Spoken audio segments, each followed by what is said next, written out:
Jusqu'à 9 heures, Good Morning Business.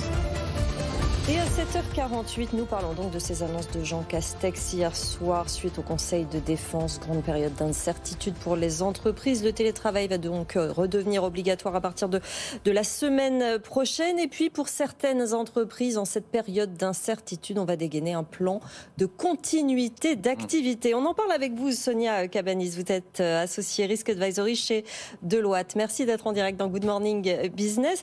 Déjà, quelle forme ça peut revêtir un plan de continuité d'activité ?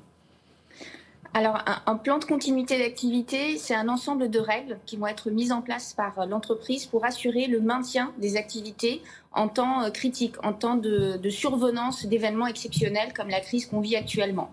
Donc ça va permettre ce maintien des activités en temps critique et puis la reprise en mode dégradé également de ces activités-là. Donc la forme que ça va prendre de manière assez simple, ça va être un plan qu'on va mettre en place et qui va nous permettre en fait de continuer à fonctionner même si certains scénarios extrêmes se matérialisent. La pandémie, mais ça peut être d'autres scénarios également. Alors de manière très classique, et c'est assez simple, on réfléchit au sigle suivant qui s'appelle BET 3.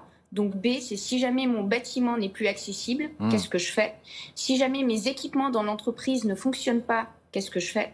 Si jamais, alors le T c'est pour la technologie, mes systèmes d'information ne fonctionnent plus, comment je peux continuer à travailler ou à livrer mes clients les plus critiques ? Il y a le H qui est l'humain, si les personnes ne sont plus là ou ne peuvent plus venir travailler pour une raison X ou Y, qui peut être effectivement la maladie ou la pandémie, comment je fais ? Et ensuite, il y a le 3 qui est les tiers. Si mes fournisseurs, si mes distributeurs ne sont plus là ou ne peuvent plus assurer le travail de manière classique, comment je peux continuer à fonctionner ? Donc l'idée, c'est de se dire, je mets dans un scénario extrême dans lequel l'ensemble de ces ressources ou certaines de ces ressources ne sont pas disponibles et je vois de manière dégradée comment je peux continuer à fonctionner. Donc c'est vraiment une question de priorisation. Alors ce qui est inédit avec la crise actuelle, c'est qu'avant, on pouvait avoir un de ces scénarios qui se matérialisait, j'ai un incendie, donc mon bâtiment n'est plus accessible. Et avec la pandémie, malheureusement, c'est quelque part l'ensemble de ces ressources qui sont impactées, et pas que l'humain, mais aussi les fournisseurs. On voit les ruptures sur les chaînes d'appro. Et donc, du coup, ça rend la tâche de mise en place de ces PCA encore plus compliquée qu'avant. Ça oblige effectivement. Alors vous venez de nous le résumer parfaitement, Sonia. Ça oblige à verrouiller beaucoup de choses dans de nombreux domaines. Ça donne l'objet d'un document de travail, c'est ça. Alors ça met combien de temps pour une entreprise ? Du jour où une entreprise, par exemple, dit je vais élaborer un plan de continuité d'activité, ça peut prendre combien de temps et ça va impliquer quelle personne de l'entreprise finalement, tout ça ? Alors ça se fait pas du jour au lendemain. C'est quand même un travail d'assez longue haleine. Beaucoup d'entreprises en avaient mis en place en 2009 au moment de la crise H1N1, mais ils n'avaient pas forcément été mis à jour. Il y en a d'autres qui en avaient mis en place, mais pour certaines activités critiques dans leur entreprise, notamment les plans de reprise informatique ou les plans de secours informatique, c'est quelque chose qui est assez classique. Après une cyberattaque notamment, Sonia, on peut penser que voilà, c'est ça. Exactement, notamment pour les cyberattaques.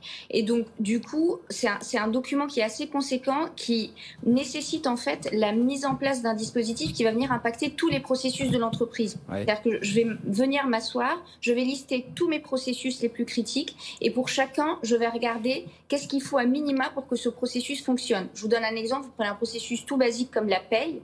Et bien la paye, je vais regarder si jamais demain les personnes qui réalisent la paye ne sont pas là, si jamais demain mes systèmes d'information pour réaliser la paye sont down pour une raison X ou Y, comment je peux faire en fait pour continuer à payer mes salariés en fin de mois. Et donc du coup, comme ça, vous prenez tous vos processus critiques de production, de paye, etc. Vous les passez tous en revue et vous regardez pour chacun comment je peux faire pour continuer à fonctionner. Donc c'est quand même un travail qui est assez long parce que ça nécessite la revue de ces processus et puis ça nécessite, même s'il y a un chef d'orchestre, alors dans certains grands groupes, il y a un directeur de la crise et de la continuité d'activité. Dans certains groupes, ça va être le directeur de la sécurité-sûreté qui va prendre ce rôle. Dans d'autres, le directeur des risques. Il y a toujours un chef d'orchestre, mais il faut quand même à un moment donné faire des choix. C'est-à-dire, on ne peut pas tout reprendre à 100%. Donc il va falloir faire des choix, c'est-à-dire sur certains processus être en mode très dégradé, sur d'autres qui sont critiques, mettre vraiment les moyens. Donc à un moment donné, il y a une direction générale qui va devoir arbitrer et de dire au niveau de mon PCA, je vais plutôt mettre les moyens sur ce processus et ce processus parce que ça va impacter mes clients par exemple, et les autres en fait, tant pis, on va fonctionner vraiment en mode extrêmement dégradé, voire ça va pas fonctionner du tout, mais on l'assume. Et donc du coup, il y a le travail de longue haleine de répertorier tous les processus et de regarder ce qu'il faut pour reprendre l'activité. Et puis, il y a ce travail d'arbitrage au niveau de la direction générale. Mais Sonia Cabanis, c'est vrai qu'il y avait des secteurs jusqu'ici qui étaient obligés de faire ce genre de plan, hein, l'énergie, la santé, les banques. Est-ce que là, la nouveauté, c'est que finalement, toutes les entreprises vont à un moment ou à un autre devoir penser et mettre en place ce genre de process? Oui, effectivement, il y a dans certains secteurs ce qu'on appelle les OIV, tout ce qui est organisation d'importance vitale en fait pour l'État, qui était obligé d'avoir des plans de continuité d'activité.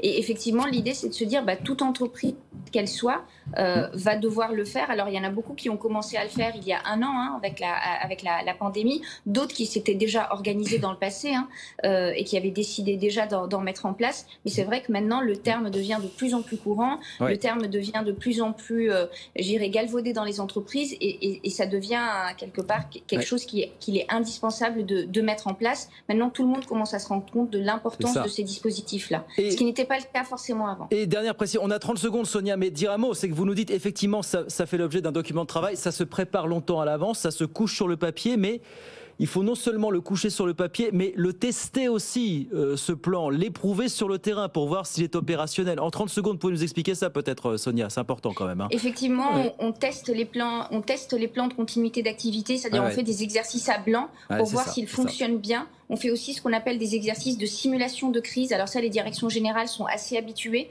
où on va déclencher en fait ces plans de continuité d'activité pour voir s'ils fonctionnent ou pas.